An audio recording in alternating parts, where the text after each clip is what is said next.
இந்த பக்கம் ரேஷன் அரிசி போட்டு அவனுங்களுக்கு 2 பேருக்கும் சாப்பாடு வச்சாச்சு. இங்கே இப்போ தான் என்னோடய டீ கொதிக்கலாமா வேணாமான்னு அதுவே யோசிச்சுட்ருக்கு.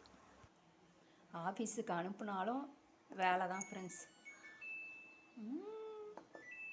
இப்போ மிஷினை போட்டு இது துவச்சி முடிச்சதும் எடுத்துகிட்டு போய் காய வைக்கணும். மார்னிங் பிரேக்ஃபாஸ்ட்டு குடிக்கிறதுக்குள்ளே டைம் 10:30 ஆயிடுச்சு.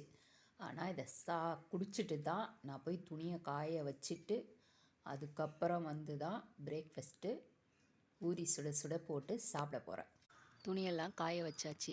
இதுக்கப்புறம் தான் போய் நான் பிரேக்ஃபாஸ்ட்டு செஞ்சு சாப்பிட போகிறேன். இன்றைக்கி தான் கொஞ்சம் வெயில் அடிக்குது. இவர் மேலே வந்து ஒய்யாரமும் படுத்துருக்கிறார். படுத்துரு நல்லா ரெஸ்ட் எடு. இவர் படியில் ரெஸ்ட் எடுக்கிறாரு. சீக்கிரமாக எனக்கு பிரேக்ஃபாஸ்ட்டு போடு, எனக்கு பசிக்குதுங்கிறான். காலை வேலை கொஞ்சமாக முடிஞ்சிருக்கு. பிரேக்ஃபாஸ்ட்டை சாப்பிட்டு அடுத்து ஸ்டார்ட் பண்ண வேண்டியது.